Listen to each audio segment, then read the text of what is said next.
नमस्कार दोस्तों, आप सब कैसे हैं? श्री महामाया टेक सॉल्यूशन में आप सबका स्वागत है। आप सबको मैं आज बताने वाला हूँ, एचवीएससी कितने वोल्टेज से चलता है, उसकी इनपुट कितनी होती है और आउटपुट कितना होता है, ठीक है?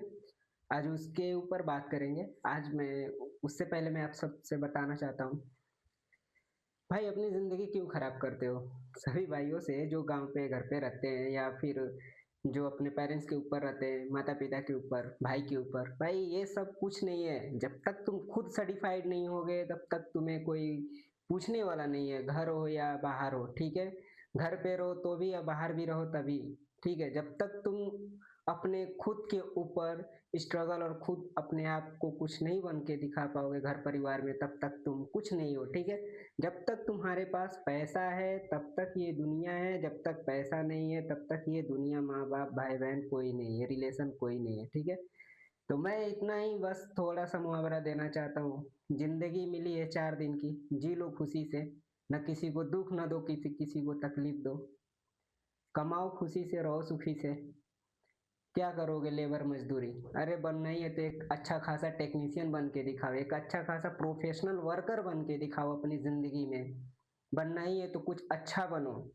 अरे नहीं बनना है तो क्या कर सकते हो? गांव पे तो वैसे भी कड़िया मजदूरी का काम मिल जाता है, वो तो लास्ट की ऑप्शन सभी लोग सोचते हैं, लेकिन उससे पहले खुद पैर है, हाथ है, आंख है, शरीर सब कुछ भगवान सही सलामत दिए हुए हैं। फिर क्यों अपनी जिंदगी अपने पैर पे खुद क्यों कुल्हाड़ी मारते हो भाई लोग? सिंपल सी बात है यार, 18 साल की उम्र, 18 साल तक तुम घर पे रहे, घर पे भी कम से कम कुछ तो नॉलेज रखो। घर पे भी बहुत से काम मिलते हैं, जैसे इलेक्ट्रिशियन का हो गया, गांव में वायरिंग करना हो गया, प्लम्बर का काम हो गया, पेंटिंग का काम हो, कोई भी एक स्किल्ड अपने हाथ में लेके चलो, कोई भी एक स्किल्ड हाथ में लेके चलो, कि जैसे तुमको फर्स्ट बार भी यदि बाहर निकलना पड़े तो तुम्हें हेल्पर न बनना पड़े, किसी की चार बात न सुनना पड़े। यदि चार बात सुनने की क्षमता रखते हो बाहर में, तो तुम आदमी भी बन सकते हो। यदि घर पे नहीं कुछ किए तो बाहर की चार बातें सुन लो, ठीक है?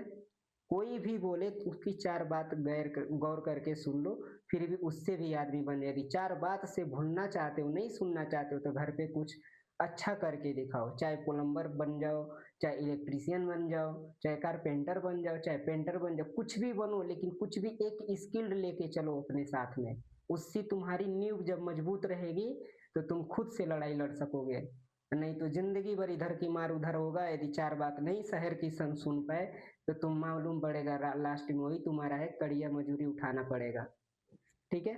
तो इससे पहले आप सबसे भाई मैं निवेदन करता हूँ, कोई भी एक स्किल्ड आप लोग ले लो अपने हाथ में, उससे अपनी नींव को मजबूत करो, अपने आप को स्ट्रगल बनो और मजबूत बनो। किसी के ऊपर डिपेंड मत हो, किसी भी तरह से किसी के ऊपर बोझ मत बनो, चाहे माँ हो, चाहे बाप हो, चाहे भाई हो, किसी के ऊपर मत बनो। खुद से लड़ाई लड़ो और खुद से लड़ो कि तुम्हें करना क्या है जिंदगी में। पढ़ रहे हो तो अच्छे से पढ़ो, नहीं पढ़ना है तो कोई अच्छे से काम सीखो। बस इतना ही है भाई आप लोग के लिए एग्जाम्पल। चलिए, यदि आप लोग के लिए मैं लेकर आया हूँ फायर अलार्म सिस्टम का कोर्स। मैं 1 रुपए नहीं लूंगा, 1 रुपए नहीं लूंगा। मेरा सब्सक्रिप्शन है 89 रुपए का, ठीक है? उसमें आपको पूरी वीडियो का जो भी डिटेल आपको मिलेगा फिलअप करने के लिए, आपको शॉर्ट क्वेश्चन भी मैं देता हूँ, आपको सारी बेसिक से लेके एडवांस तक की मैं fire alarm system, CCTV camera का, एक्सेस का, इन सब का मैं आपको बेसिक से लेके एडवांस तक का मैं स्टेप बाय स्टेप पढ़ाऊंगा। फर्स्ट मेरा स्टेप है फायर अलार्म सिस्टम का, फायर अलार्म सिस्टम, उसके बाद आएगा सीसीटीवी कैमरा, उसके बाद आएगा एक्सेस का आएगा, उसके बाद पीए सिस्टम आएगा। इन्हीं 3-4 सिस्टमों को लेकर हम लोग आपको पढ़ाएंगे बेसिक से लेके एडवांस तक का।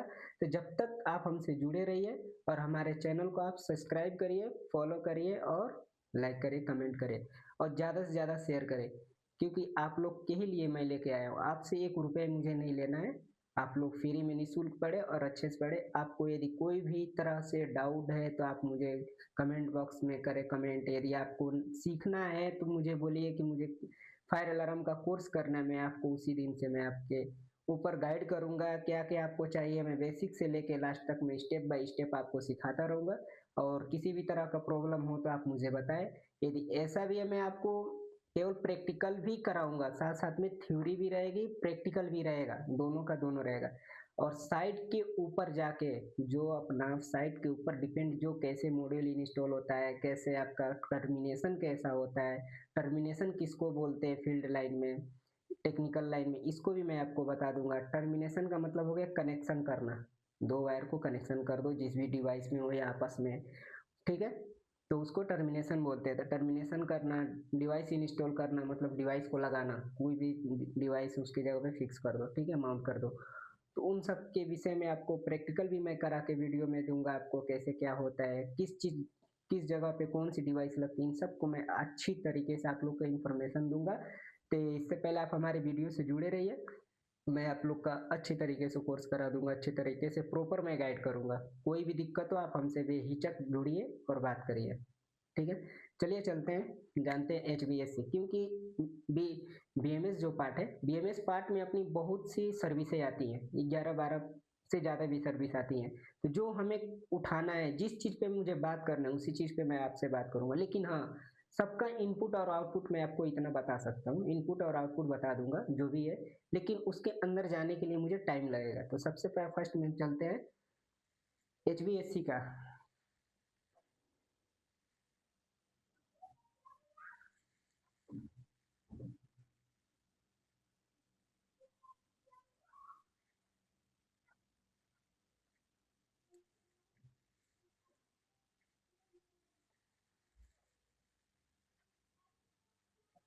BMS का है part,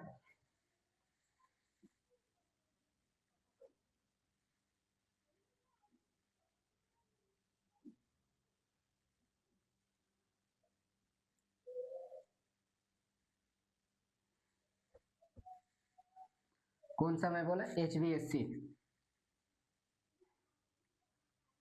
HVAC,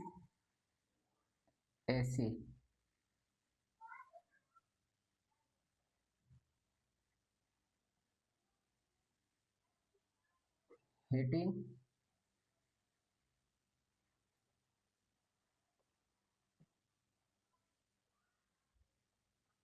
ventilation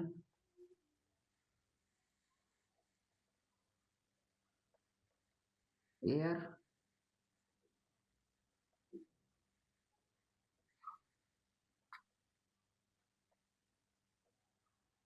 condition.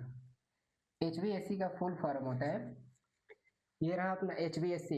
H से हीटिंग, V से वेंटिलेशन, A से एयर, C से कंडीशन, ठीक है।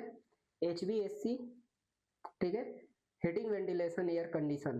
वेंटिलेशन होती है मतलब अपना एयर को निकालने के लिए, जाली जैसा होता है। मैं आपको आगे की वीडियो में मेरे आप फेसबुक पे या यूट्यूब पे आप देखेंगे तो मिल जाएगा वेंटिलेशन का इंस्टॉल कैसे होता है, वो क्या है, कहाँ पे लगता है। वो अक्सर अपना डक्ट की है, इसी का पार्ट डक्ट है, वेंटिलेशन सब उसी में इंस्टॉल होता है।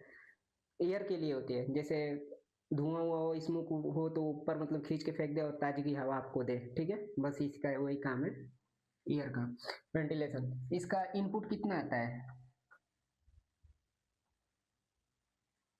इनपुट, ये सब मोटराइज है, कौन सा, मोटर राइज, ठीक है। इसकी सारी का सबका इनपुट आपका आता है 415 वोल्टेज, ठीक है, हाई वोल्टेज है सारा 415।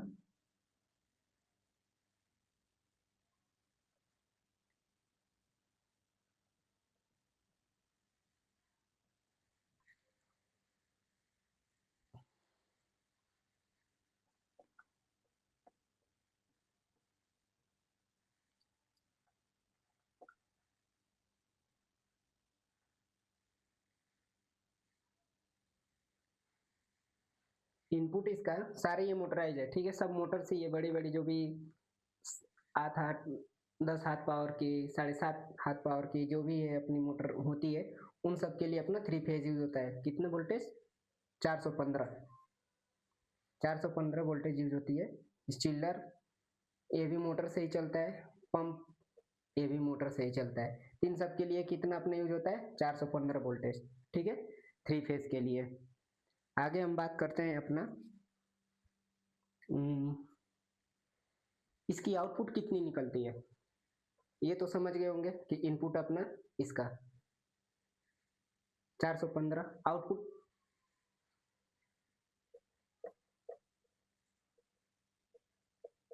आउटपुट इसका आता है, पीसीबी बोर्ड लगी होती है किसी भी, जैसे अपना मोबाइल हो गया, मोबाइल में अपना, मोबाइल की एग्जांपल दे रहा हूँ, मोबाइल अपना चार्जर कितने से है 12 वोल्टेज 24 वोल्टेज, तो आप चार्ज नहीं कर पाएंगे डायरेक्ट, तो उसमें आप डाटा केबल डाल नहीं पाएंगे, 24 वोल्ट डायरेक्ट डालेंगे तो मोबाइल ही फट जाएगा साला।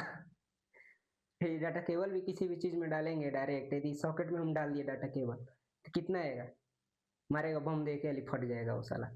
तो वैसे थोड़ी नहीं, सबका कैपेसिटी सबका बना है, स्टेप बाय स्टेप बना हुआ है, तो उसके लिए चार्जर को चार्ज करने के लिए अडाप्टर है, अडाप्टर दिया रहता है। अडाप्टर में क्या रहता है अपना पीसीबी, पीसीबी बोर्ड लगी हुई रहती है, मदरबोर्ड, ठीक है, उसके थ्रू उसमें रेजिस्टेंस हो गया, यूएफ कैपेसिटर हो गया, डायोड हो गया, मिनी जीना डायोड हो गया, इन सब लगा के एक अपना कंपोनेंट्स पीसीबी बोर्ड तैयार होता है, ठीक है। उसके थ्रू ट्रांसफार्मर, मिनी ट्रांसफार्मर आता है, और आता है, उन सबको मिला के अपना एसी बनता है, एसी वो कन्वर्ट करता है, एसी से फिर एसी वो लेता है, एसी से फिर वो कन्वर्ट करके आपको डीसी में देता है। कितना वोल्टेज देता है, सबका अलग अलग कैपेसिटी है, जिस चार्जर में अपना 5 वोल्ट निकलेगा, 4 वोल्ट निकलेगा, ऐसा ही निकलता है, 6 वोल्ट निकलेगा। वाट की बात करें तो वाट अलग अलग, कोई 63 है, कोई 33 है, कोई 35 है, वाट की कैपेसिटी बढ़ जाती है, मोबाइल के ऊपर वो डिपेंड करता है, ठीक है, उसकी पीसीबी कितनी याद है मोबाइल की। तो ऐसे ही इसका भी होता है, ये पीसीबी सब में पीसीबी बोर्ड लगा रहता है, प्रोग्रामिंग होती है, ठीक है, प्रोग्रामर वाला सारा रहता है, उसका पीसीबी से अपना निकलता है आउटपुट वोल्टेज 12 24, ठीक है।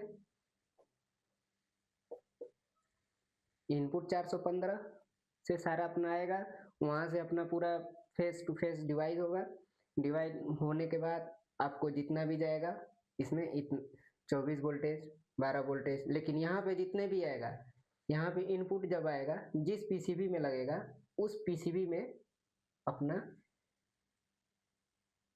पीसीबी इन यहाँ पे लिख देता हूँ, पीसीबी बोर्ड हो गया, ठीक है। इन इसमें जाएगा 230 वोल्टेज एसी, जहां पे पीसीबी सिस्टम रहेगा वहां पे 230 वोल्टेज दिया जाएगा, वहां से आउटपुट आपको 12 वोल्टेज 24 वोल्टेज 48 वोल्टेज भी जाता है जहां पे जरूरत रहती है, ठीक है। ये अक्सर लिफ्ट उफ्ट में 48 वोल्टेज आपको यूज होता है, वेंटिलेशन में तो बस 12 और 24 ही चलता है, ठीक है। इससे हमें कुछ लेना देना नहीं है, हमें यूज करना है केवल 12 और 24, ठीक है। आप तो अच्छे तरीके से समझ गए होंगे कितना इनपुट निकल रहा है, कौन सा आउटपुट है अपना, तो बस इसका इतना ही कंसेप्ट था। वेंटिलेशन आप लोग, एयर वेंटिलेशन होता है, हवा निकलता है, उसके लिए आपको डक्ट होती है, डक्ट के थ्रू अपना आती है चिल्लर, और ये एयर प्रेशर मिला के दोनों होती है, ठीक है। फिर उसके बाद आपका डक्ट में वेंटिलेशन जो होती है, डंपर होती है, डंपर के बाद अपना डंपर में अपना 24 वोल्टेज यूज होता है, वहाँ पर रिले मॉड्यूल के थ्रू दिया जाता है। इन सबको मैं कंसेप्ट फायर अलार्म सिस्टम में आता है, इन सबको मैं आपको फायर अलार्म सिस्टम में मैं बता दूंगा स्टेप बाय स्टेप कैसे क्या होता है कैसे क्या नहीं, ठीक है। तो आप लोग समझ गए होंगे, जहाँ तक लग रहा है कि आप लोग को बीएमएस डिपार्टमेंट में एचवीएससी का पार्ट आप लोग को अच्छी तरीके से समझ में आ गया होगा कि कितने वोल्टेज आपका इन आता है और कितने वोल्टेज से आपको पीसीबी चलती है, आप पीसीबी कितने वोल्टेज देती है, पीसीबी आपका इन वोल्टेज 230, आउट वोल्टेज में 12 और 24, समझ गए। तो आप लोग हमारे चैनल से जुड़े रहिए, बने रहिए, मैं आप लोग को बेसिक से लेके एडवांस तक मैं सिखाऊंगा, पढ़ाऊंगा भी, सब कुछ मैं करूंगा, आपको साइट पे ले जाके आपको लाइव वीडियो में दिखा दूंगा कैसे क्या होता है, ठीक है। तो आप हमारे चैनल से जुड़े रहिए, आप लोग के यदि ये वीडियो अच्छा लगे तो आप हमें सपोर्ट करें प्लीज़ आप, लेकिन अपनी ज़िंदगी बर्बाद ना करें, अब से भी अपनी शौक सीख जाए, अपनी ज़िंदगी पे खुद के पैरों पे चले जाए, ठीक है। आप सबका बहुत बहुत धन्यवाद, आप हमारे चैनल से जुड़े रहिए।